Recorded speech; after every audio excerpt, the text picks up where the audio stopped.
बिस्मिल्लाहिर्रहमानिर्रहीम। अस्सलाम वालेकुम नादरीन, आप यूट्यूब चैनल देख रहे हैं। मैं इमरान खान। बिल्ली चूहे का खेल इस मुल्क में जारी है और ये खेल अभी चलता रहेगा जब तक कि पाकिस्तान में इंतखाबात नहीं होते। सब लोग भाग रहे हैं कि इंतखाबात ना हो और एक पॉलिटिकल पार्टी पीछे पड़ी है कि इंतखाबात करवाए जाएं।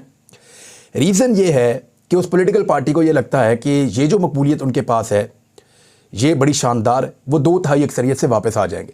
और बाकी सारी पॉलिटिकल पार्टीज़ को इस बात का पता है। शहबाज शरीफ साहब ने खुद एक मुबैना तौर पे सर्वे करवाया जिसमें 76% लोग इमरान खान साहब को पसंद कर रहे हैं। अब ज़िंदगी में कभी ऐसी मकबूलियत मियां नवाज शरीफ को या शहबाज शरीफ को तो मिली नहीं। हालांकि 2/3 अक्सरियत भी इनको एक दफ़ा दिलवाई गई 97 में, लेकिन ऐसी मकबूलियत इन्हें कभी नहीं मिली जो इस वक्त इमरान खान को और उसके बयानियों को मिली हुई है।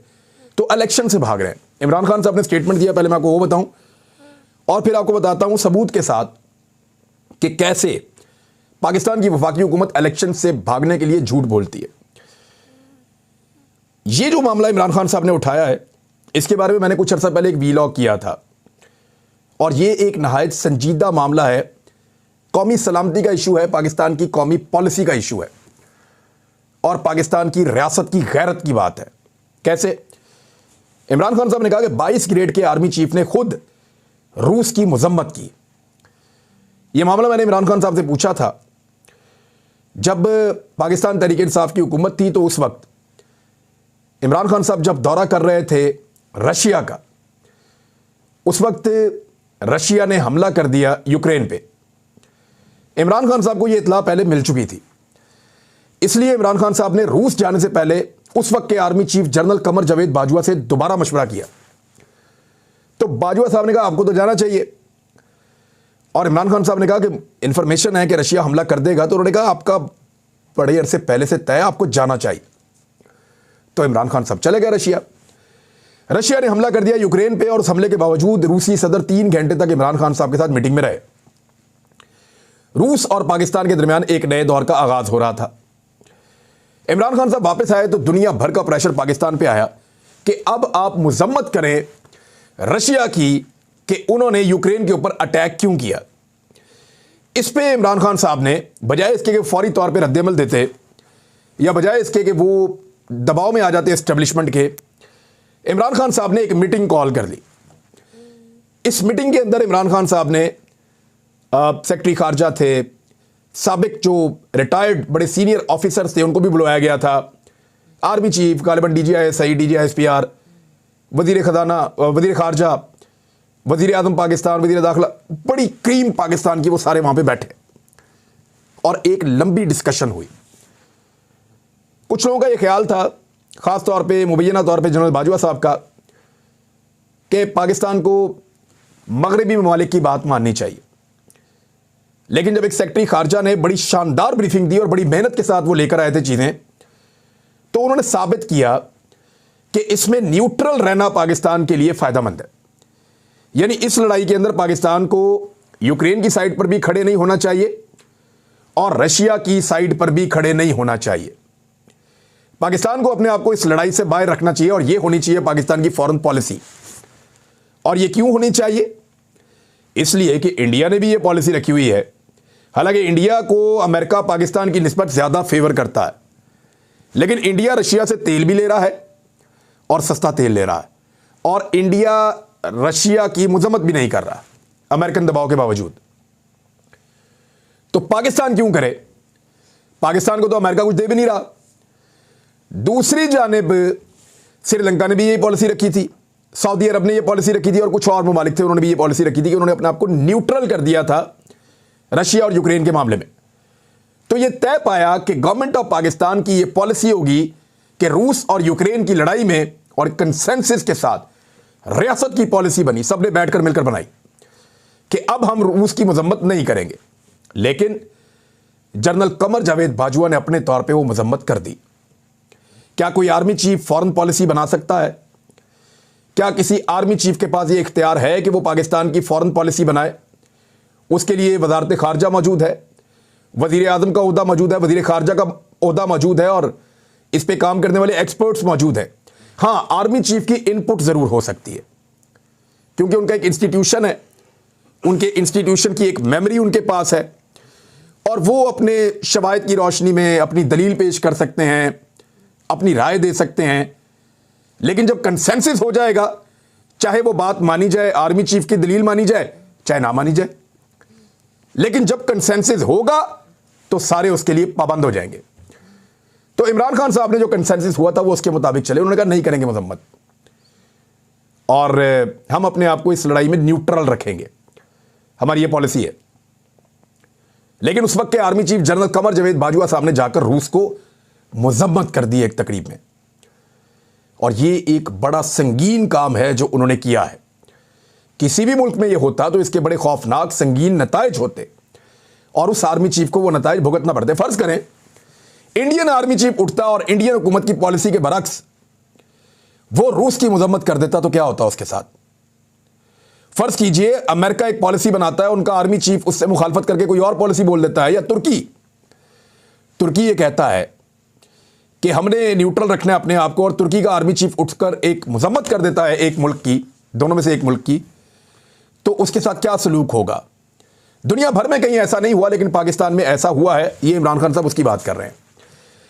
इमरान खान साहब ने कहा कि साबिक army chief general Qamar Javed Bajwa पर तनकीद करते हुए कहा कि हम रूस से सस्ता तेल ले रहे थे, और आर्मी चीफ यानी 22 ग्रेड के एक ऑफिसर ने रूस की मजम्मत कर दी।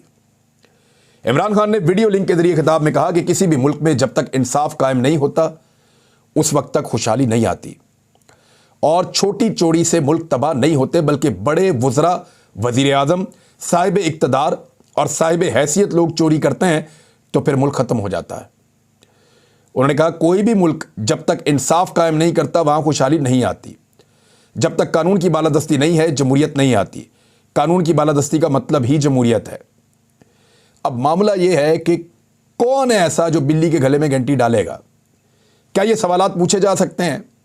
क्या जनरल रिटायर कमर जावेद बाजवा से ये पूछा जा सकता है कि जनाब पार्लियामेंट कुछ और कह रही थी और आपने कुछ और फैसला कर लिया?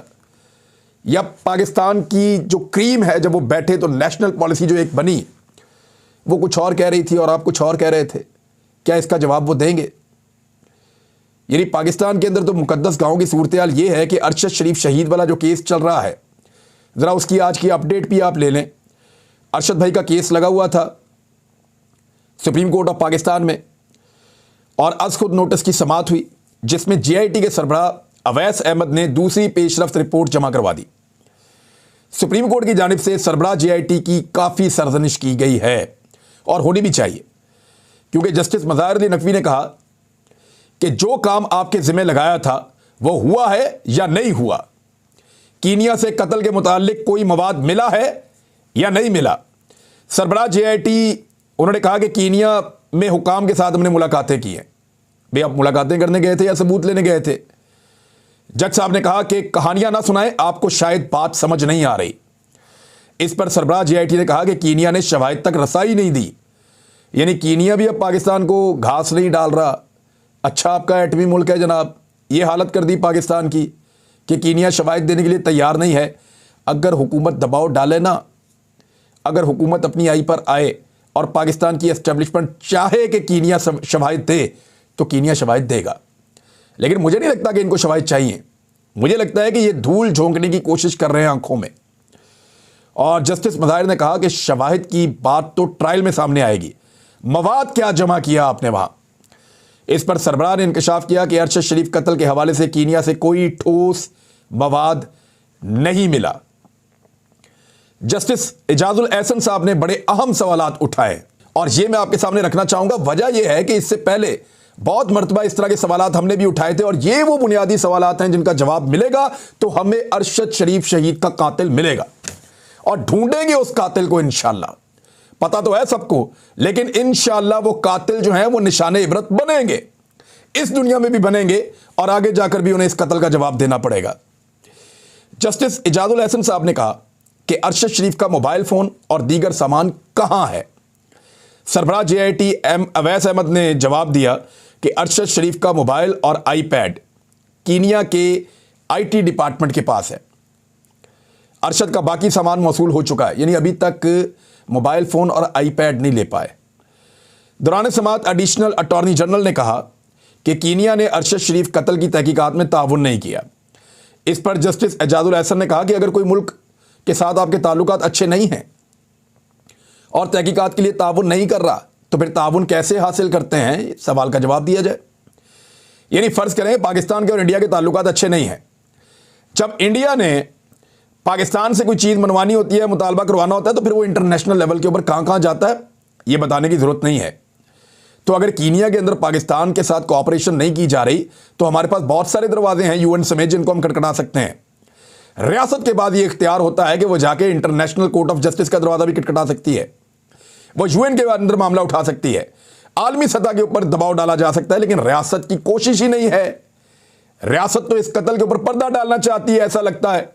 और ये रियासत और रियासती इदारों का इम्तिहान है, टेस्ट है उनका। अरशद शरीफ शहीद का कत्ल और उस केस का फैसला होगा, इंशाल्लाह जरूर होगा। लेकिन ये जो इंपॉर्टेंट क्वेश्चन जो हमेशा से हम उठा रहे हैं, वो जस्टिस एजाजुल एहसन साहब ने उठाए।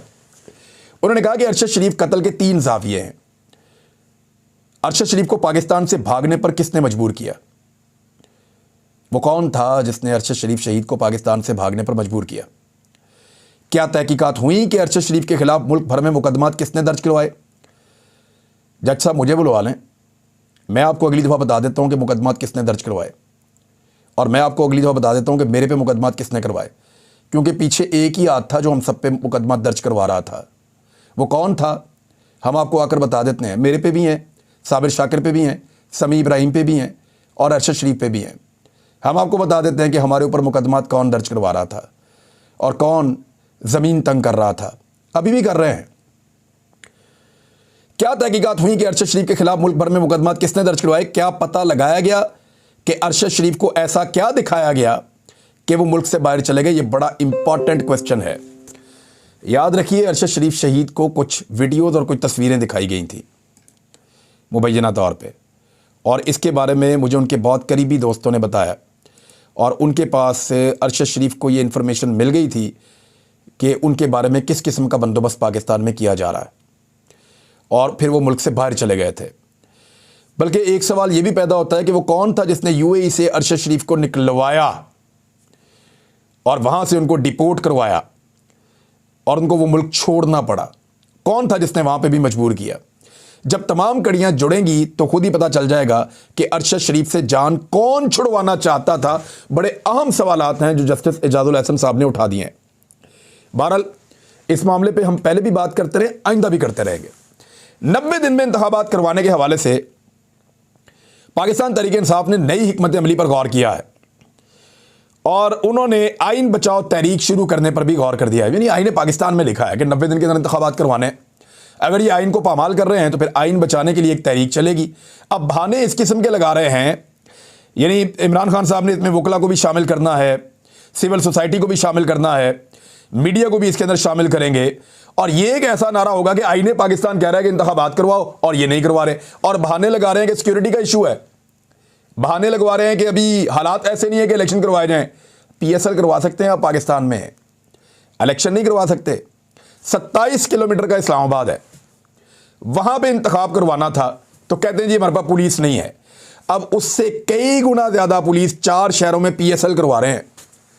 पाकिस्तान सुपर लीग, पाकिस्तान की कैपेसिटी भी है, पाकिस्तान कर भी सकता है, इंतखाबात हो भी सकते हैं, लेकिन नीयत नहीं है, हार नजर आ रही है, इसलिए बिल्ली चूहे का खेल खेल रहे हैं।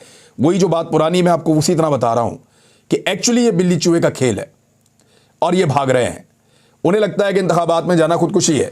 एक तो ये हिकमत अमली है ना कि पाकिस्तान तहरीक इंसाफ चलाएगी, आइन बचाओ तहरीक चलानी भी चाहिए, तहरीकों से ही मुल्क आगे बढ़ते हैं, और पॉलिटिकल तहरीकें चलनी चाहिए, जितनी चलनी चाहिए। बाकी पॉलिटिकल पार्टीज़ को भी अपनी अपनी तहरीक चलानी चाहिए, पॉलिटिकल एक्टिविटीज से लोगों को शऊर आता है। दूसरी जानिब एक दरख्वास्त दायर कर दी गई है तौहीन अदालत की, अदालत के अंदर, यानी अजहर सदीक साहब के तवस्सुत से तौहीन अदालत की दरख्वास्त गवर्नर पंजाब और इलेक्शन कमीशन समेत दीगर को फरीक बनाते हुए लाहौर हाई कोर्ट में दायर कर दी गई है। इसके जो मुद्दई बनाया गया है वो शहरी मुनीर अहमद हैं, वो इसके मुद्दई बने हैं। उन्होंने अपने वकील अजहर सदीक एडवोकेट के ज़रिए से दरख्वास्त दायर की है। दरख्वास्त में निशानदेही की गई है कि अदालत ने इलेक्शन कमीशन को गवर्नर पंजाब से मुशावरत के बाद फौरी तौर पर इंतखाबात की तारीख देने का ऐलान करने का हुक्म दिया था, लेकिन इलेक्शन कमीशन ने अदालती अहकामात पर अमल दरामद नहीं किया। अब एतवार के बाद, आज मंडे है, एतवार के बाद अब सिर्फ 60 दिन बाकी रह गए हैं, यानी अब तकरीबन पीछे 2 महीने, 1 महीना गुजर गया, तारीख अभी तक दी नहीं इन्होंने। 2 महीने बाकी रह गए हैं, इसलिए इंतखाबात की तारीख का ऐलान, उसमें मजीद ताखीर नहीं की जा सकती। देखें 6 हफ्ते का पूरा प्रोसीजर होता है, अभी ऐलान करेंगे तो 90 दिनों के अंदर इलेक्शन होंगे ना, तो अदालत को इसके ऊपर, तौहीन अदालत के ऊपर कार्रवाई करनी चाहिए। गवर्नर पंजाब आइन शिकनी के मुर्तकब हुए हैं, आर्टिकल 6 उन पर लग सकता है, ये कह रहे हैं पाकिस्तान में बाहरे कानून, और लगातार वो इस बारे में बात कर रहे हैं। हाई कोर्ट के वाज़े अहकामात इसके ऊपर मौजूद हैं।